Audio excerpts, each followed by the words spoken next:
안녕하세요, 가치함입니다. 5월 26일 목요일 국내 시장이 마감되었습니다.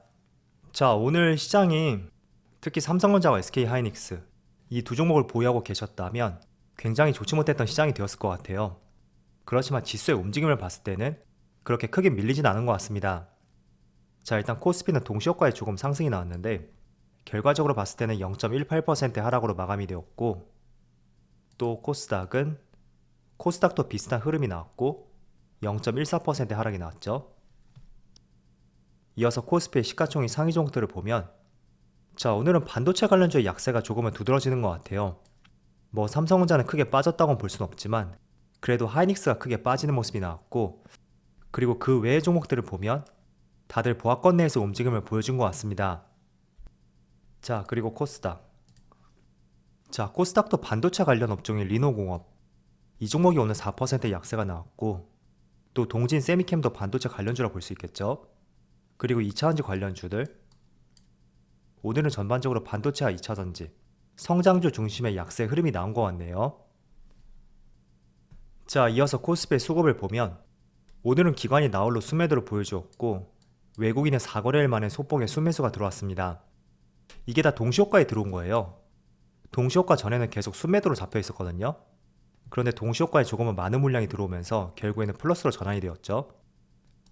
그리고 코스닥도 마찬가지로 외국인의 소폭의 순매도가 있었고, 오늘은 기관과 개인이 순매수를 보여주었죠.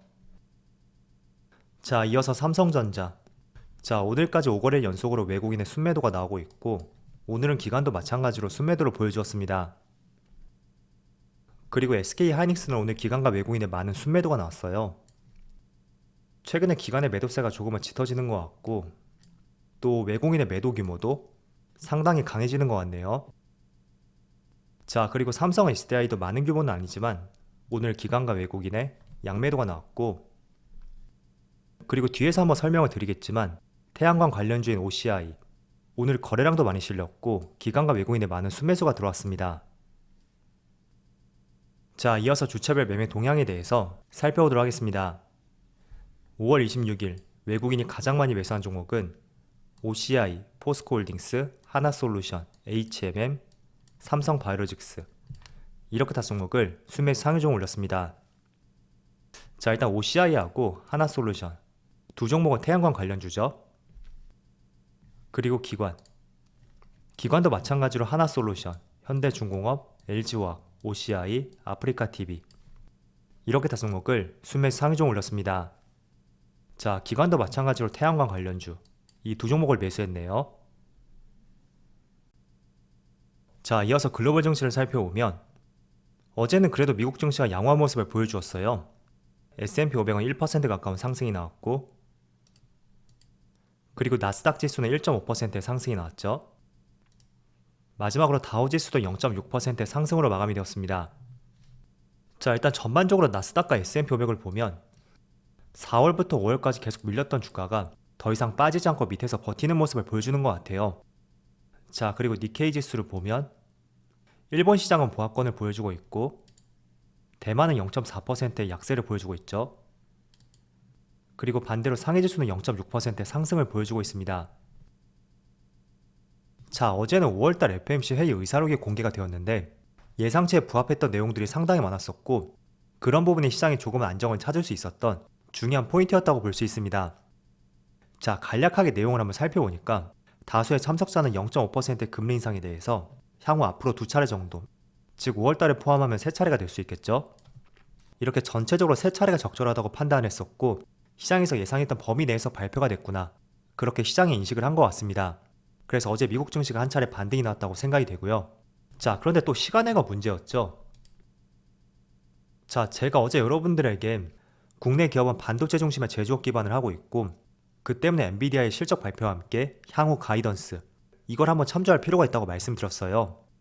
자, 그런데 어제 엔비디아의 주가를 보시면 장중에는 나스닥의 상승과 함께 5%의 상승이 나왔거든요. 자, 그런데 시간의 거래에서 거의 7% 가까운 급락이 나왔고, 약간은 짐작을 할 수 있는 대로 여기 보시는 것처럼 2분기에 실적 우려가 번지면서 시간외에서 큰 폭의 하락이 나왔습니다. 자, 일단 1분기 실적 같은 경우에는 비교적 컨센서스를 웃돌았다고 볼 수 있어요. 그런데 2분기 실적이 81억 달러를 예상했고 이거는 월가 예상치를 조금은 밑도는 수치였습니다. 일단은 월가 예상치는 84억 달러였고 엔비디아가 직접 발표했을 때는 81억 달러가 나왔죠. 자, 그럼 3억 달러가 못 미치는 수준인데 하나로 비교하면 약 3,500억 정도? 이 정도 예상치를 하회하는 수준이라고 볼 수 있는 것 같아요. 자, 그래서 시간 내에서 굉장히 급락이 나왔었고 이런 부분이 아무래도 반도체 관련주에 대해서 오늘 약세로 이어지고 있는 하나의 주된 이유가 되는 것 같습니다. 자, 일단 제가 촬영하는 시점에 삼성전자의 주가를 보면 크게 우려할 수준은 아니지만 약보합을 보여주고 있어요. 그렇지만 대부분의 반도체 사업 비중이 차지하고 있는 SK하이닉스 오늘 현재 3% 가까운 급락이 나고 있고 지금 주가의 위치를 보더라도 직전 저점을 이탈해버렸죠. 기존에 두 차례 저점을 형성했었는데 그 가격이 약 10만 7천 원 정도? 그 정도의 바닥을 한 차례 형성했었다면 오늘은 그 저점을 이탈하고 굉장히 부정적인 흐름을 보여주는 것 같습니다. 자, 일단 차트를 조금만 줄여서 볼게요. 자, 하지만 그래도 직전 매물대 그 매물대까지 주가가 내려왔던 만큼 일단은 제 생각에는 하락폭은 10만원 근처 이 구간 내에서 형성되지 않을까 생각이 돼요. 어쨌든 주가의 위치를 맞춘다는 것은 솔직히 불가능에 가깝다고 볼 수는 있겠지만 그래도 어느 정도 매물대 파악이라든지 그리고 재료의 크기를 통해서 이게 정말로 이렇게 빠질 수 있는 재료인지 혹은 반대로 이게 정말로 상승할 수 있는 재료인지 그런 것들을 한번 기준을 세울 필요는 있겠죠. 그래서 저는 개인적으로 10만원에서 10만 6천원 일단은 1차적으로 이 부근에서 한 차례 저항이 생기지 않을까 그렇게 말씀을 드려볼게요. 자, 오늘 그리고 한국은행에서 기준금리를 다시 한번 인상을 하였습니다.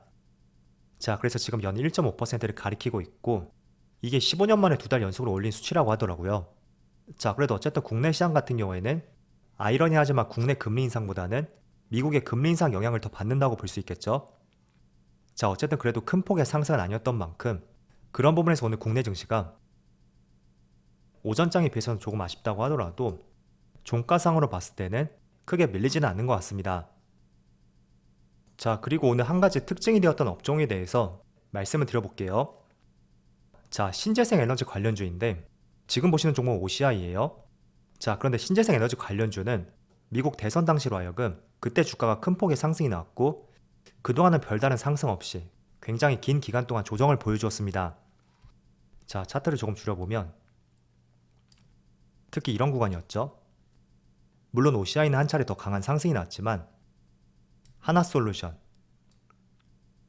이 종목도 같은 태양광 관련주예요. 그런데 지금 보시는 것처럼 특히 2020년에 강한 상승이 나왔고 그 이후에는 별다른 움직임이 나오진 않았습니다. 자, 그리고 풍력 관련주 CS윈드도 마찬가지고요. 2021년을 전후로 해서 좌측과 우측을 한번 비교해 보세요. 그 전에는 강한 상승이 나왔다면 그 이후에는 그렇게 좋은 움직임을 보여주진 못하고 있습니다. 자, 그런데 오늘 같은 경우에는 특히 풍력보다는 태양광 관련주 오랜만에 많은 거래량과 함께 강한 상승이 나오고 있고 그리고 하나솔루션도 마찬가지로 바닥에서 많은 거래량과 함께 강한 상승이 나왔습니다. 자, 일단 친환경 관련주는 한 가지 재료가 생겼어요. 자, 오늘 나온 기사를 한번 살펴보면 신재생 발전 비중의 원전을 추월했다 이런 내용이 발표가 되었고 특히 태양광 설비는 25% 급증함에 따라서 원전 비중을 뛰어넘었다는 기사가 나왔습니다. 자, 그 때문에 친환경 관련주, 특히 태양광 관련주가 정말 강세를 보여주었고 오늘 오랜만에 바닥에서 많은 거래량과 함께 강한 상승이 나왔습니다. 저는 기본적으로 바닥권 내에서 혹은 그동안 움직임이 없던 구간에서 많은 거래량을 동반한 상승이 나올 때는 그때는 조금은 관심 있게 지켜보고 있거든요. 물론 이게 얼마나 더 상승할지 모르겠습니다. 그렇지만 비교적 조용한 움직임을 보여주었고 혹은 빠질 만큼 빠진 자리에서 그때 많은 거래량과 함께 강한 상승이 나왔을 때 그때는 추가적으로 조금 더 상승할 여지가 있다고 판단을 하고 있고 그런 관점에서 친환경 관련주들 제가 봤을 때는 OCI가 조금 더 강한 것 같은데 이게 어디까지 상승할지 모르겠지만 당분간만큼은 한번 관심을 가져봐도 좋지 않을까 그런 취지로 한번 말씀을 드려볼게요. 자, 끝으로 오늘 특히 반도체 관련주가 많이 하락하는 모습이 나오고 있는데 특히 SK하이닉스의 약세가 두드러지는 것 같아요. 아무래도 엔비디아의 부진한 가이던스 발표와 함께 그 영향을 크게 받고 있는 것 같고 또 어제 말씀드린 대로 오더컷이라고 해서 고객사들의 발주 물량이 축소되고 있다 이런 루머가 나오고 있다고 말씀을 드렸습니다. 그래서 그런 부분이 아무래도 특히 SK 하이닉스의 주가를 크게 밀고 있는 것 같은데, 그렇지만 충분히 성장성을 겸비한 업종이고 이런 기업들은 잠깐 실적이 부진할 수도 있을 거예요. 그렇지만 그런 구간을 활용해서 매도하는 것보다는 오히려 반대되는 시각으로서 매수하기 좋은 기회가 다가오고 있다, 그런 긍정적인 생각과 함께 지금의 어려운 시장을 같이 한번 이겨내보자고 말씀드리겠습니다. 자, 그럼 오늘 영상 여기서 마치도록 하고요. 언제나 여러분들의 성공 투자를 기원하도록 하겠습니다. 감사합니다.